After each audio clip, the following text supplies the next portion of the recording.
Hello, hello, patrons. Hi, guys. Welcome to our mini interview. Okay, so this is a question that came in. Well, actually, both questions are from clients to the two of us.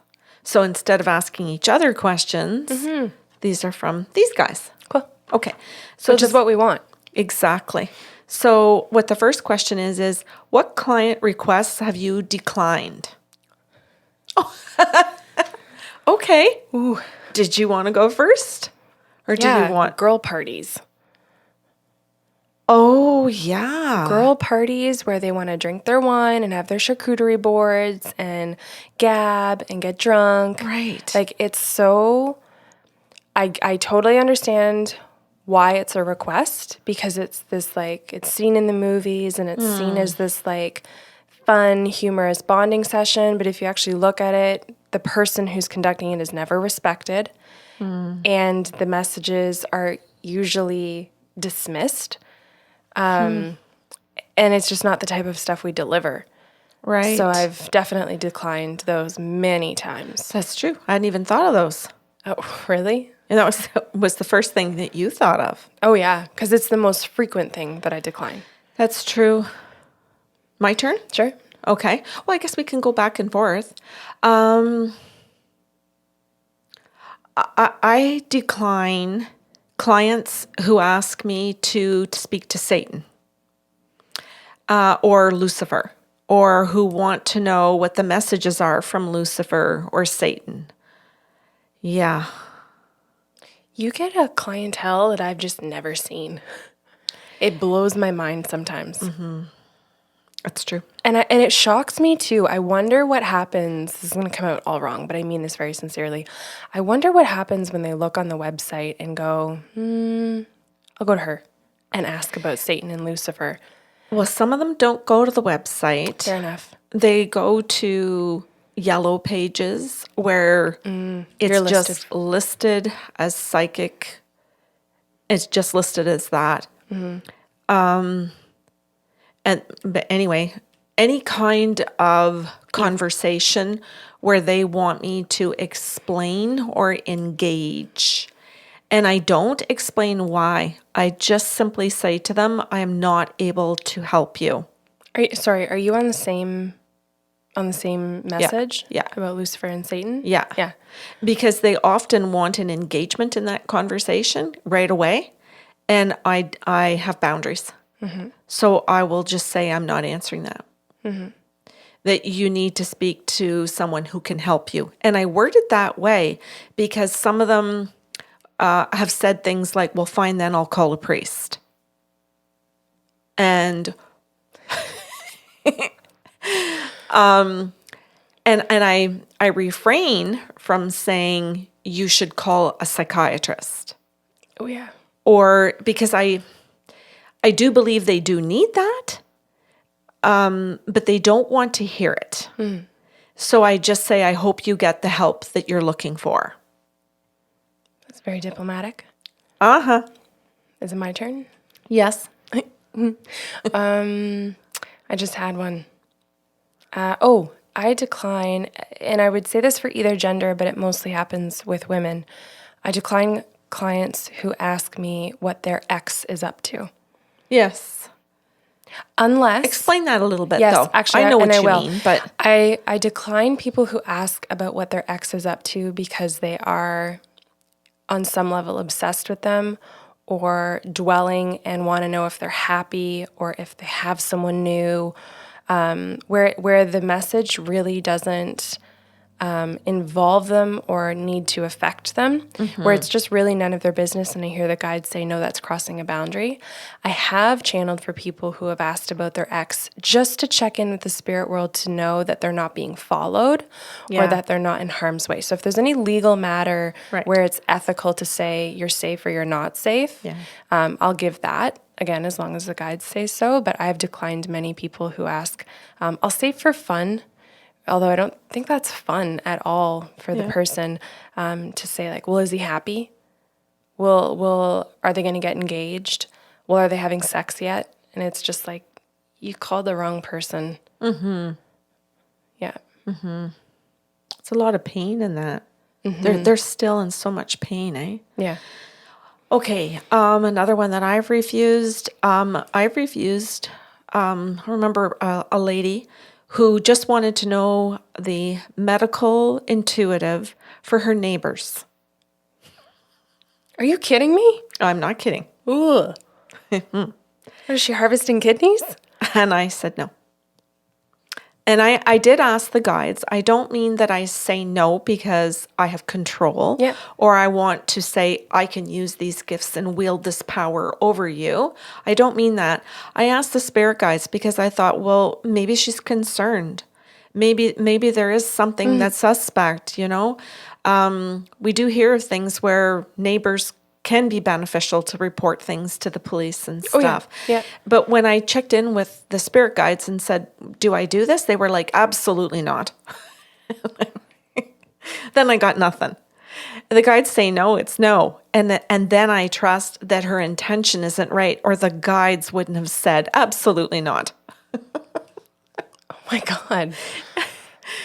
Yeah. She was being nosy. And I remember saying to that lady, I'm being told that you're not asking for a good reason, and she kind of went like this. And I said, but that you're asking because you're a nosy neighbor. And she goes, oh yes, definitely. Like she fully admitted it. And she wasn't angered that there was a no answer. She just had seen other psychics that did it. And this was just her fun.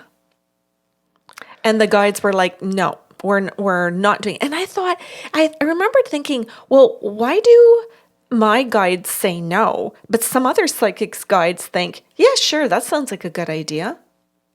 Like, I just remembered thinking, huh?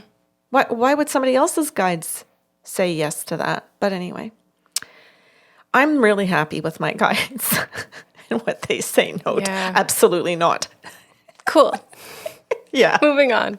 Yeah, mind your Jeez. business. It's just boundaries. I'm trying to think. I think those kind of cover like, Oh, I've said no. I can keep going. oh yeah. I meant kind of like the big things that we've said no to. I've said no to some, I don't want to say couple sessions, but some like group sessions where there are two or more, where I've been on the phone with both of them, and there's an obvious level of disrespect between the two people who are asking for a session together, where I will say this is not going to go well for you or me. So no, you can book separate sessions because you two can't get on the same page, and I'm not going to be the person to blame for that. Oh, yeah. Yeah. Yeah. That's good. I'm glad you reminded me of that. I've said no to the chief of police, not locally in North Bay where we live, but I've said no to police officers who've asked me to find missing people where they were so disrespectful of me and the spirit guides and the person's spirit who was missing and the family members that were searching, that I did not want to be part of the process because the guides couldn't see where they were going to listen to what I was going to say. They weren't going to use the information to help the person be found. They were just placating family members that wanted them to reach out to me. And so I simply said, no, thank you. No, not doing it. Because it was just, they just wanted to be able to go back and say, I asked her and she was wrong. I don't believe in that anyway. So when somebody calls and says, I don't believe in what you do, but go ahead and do it. No, thank you. Ooh, I have another good one. You and I have both said no to parents who have asked us to energy heal their autistic children. Oh, yeah. Like this was some disease that was just supposed to be cured so that they weren't this way, Yeah. which was a very, very touchy subject to deal with remember for this. a number of reasons because of belief systems. That's not what energy healing does. Right. And what they wanted was this cure for something that they didn't think should be in existence. Yeah. And we just said, no, your concept of autism is not in alignment with what we understand through the universe, Yeah. that's not what we do with energy healing. Right. You're not going to get the results you want either. I physically can't do what you're asking. Yeah. And I remember. that's another conversation. Yes. Yeah. Okay, I have another one. This was a long time ago, over 10 years now. I said no to a man.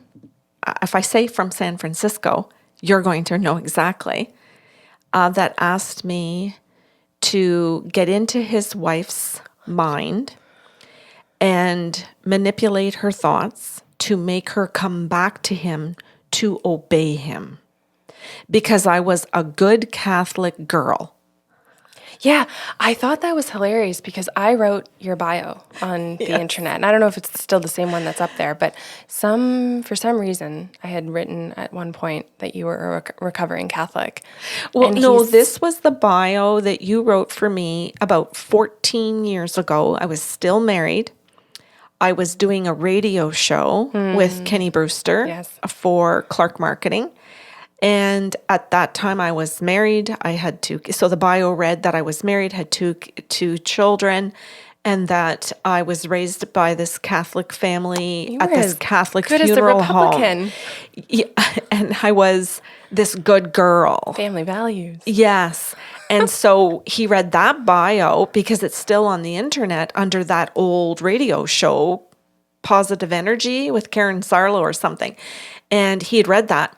And he did not go to the by Sarlo website and wasn't familiar that I had left my husband, that church. I'm the one that left, that I'm the one that left the church, that I did all these leavings and changed all these beliefs.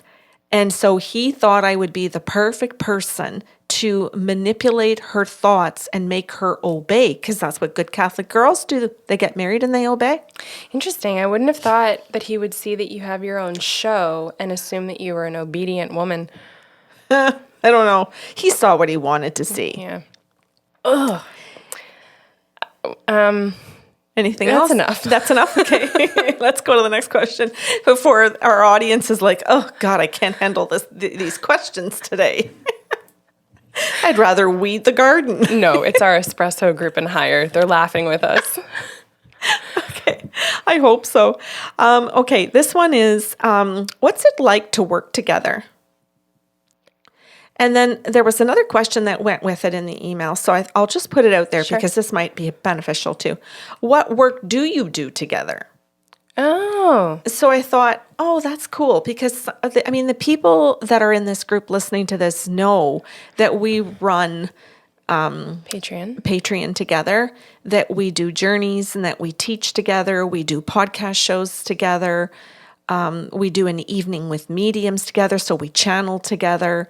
You and I have taught workshops together for corporations and companies, small businesses, government agencies. yeah, we've done like public speaking together. That's right. We've done public speaking too. We do our show together. Yeah. Lots. But I mean, we've also been hired for some of those things separately too, for our respective professions. Yeah. But then also, which is also neat because we have our own separate practices to see individuals for personal sessions. But some people have actually said, I'll pay the full hour for the two of you. I want Yeah. both of you there. Right. Which is very unique. We don't get that very often, once every few years or so. But we have done that together. Okay. So those are the things we do. So What's it like, Karen? Oh, I was just going to say, so the next question is, what's it like to work together? Well, I think it's so fun. Honest to God, like, to me, it's extraordinary because I think you are extraordinary. Thank you. And I think the gifts are extraordinary. I think the way that you use the gifts are so compassionate, but yet you have such good boundaries. I think you're such a blend of professionalism and intuitiveness and willy-nilly shit. And then you're willy-nilly because you got to be willy-nilly when you're channeling. Yeah, it's true. You have to be. And then you're organized to bring it all in, sort it, and still be extremely focused and process. So to me, there's such a crazy balance that has to happen constantly to use the gifts and to do the job. And then you're my daughter. And then you're my best friend. And then you're my coworker. Some days I feel like you're my boss because you'll walk up to me and say, that blog didn't get done right. Did you edit that yet? And don't make me edit it. I don't have enough time. Do your own damn job. And then at other times, I feel like I'm your boss saying, did you do certain things? And we have to wear so many hats. Yeah. So while you're working, I'll make dinner. You're editing a show and it's running late, or we're cramming for something. I'll go get the groceries and make us something to eat. We constantly have to wear so many hats and yet not cross boundaries. And yet also consider, did Parker get fed? Does your partner, does Eric need to be fed? Like, he's working too. If I run up and make the dinner, he can come over with Parker and I can feed all of us. And then we all disperse and go back and do what we got to do. So I love it. And there are times where I want to wring your neck. And I think that's just part of it. And I'm sure there are times you look at what I've done or that I'm so willy-nilly that I'm not in the processed stuff enough because I'm still getting things or moving ahead into something else. And I'm thinking about the channeling exercise that I have to do. And I'm not being the ABC person. And I can see steam coming out of your head. And it's like, I'm not. I can see that there's steam rising. And I know that means that I'm not being a good human right now. So, I have to be a better human. And I have to, I know that. It's like, oh shit, they're talking, their lips are moving. I have to human myself for a few minutes here. And then I'll be right back out, you guys.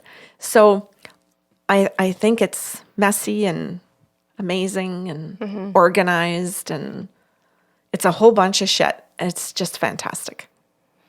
Yeah, I agree. I think I could probably second I can second everything that you've said. It's interesting. I watch other people in their jobs or careers, especially people who have been in the same career for so long with the same coworkers, where they develop such a rapport, very much like a team of athletes, where they get to anticipate, or they get to the point of being able to anticipate each other's needs, moves, communication styles, and all of that. And I feel like I have a 30-year career in this, where I know how my coworker operates, and I also know who she is. And I think that's one of the most beautiful pieces.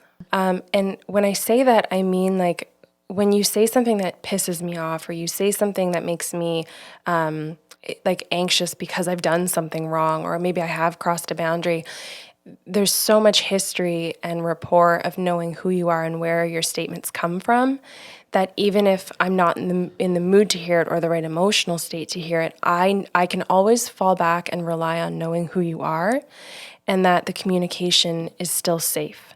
That I might feel hurt and take it personal, but know that's not ultimately what you mean to do, or even what you did, if that makes sense. Right. And I feel really fortunate that you are also my mom, because there's this extra piece where you're so invested in the fact that as coworkers, I need to make sure that I am in check at all times, because I cannot and will not afford to compromise my relationship with my mother. And then when we're sitting at the dining room table, or we're out on our walks together and we are mom and daughter, I cannot afford to, and like I said, will not compromise my relationship with my coworker by saying something to you off record as a personal relationship, and jeopardize my livelihood and how we do things together. So there's just an added level of accountability. And I realize too that there might be people listening to this who have been in family businesses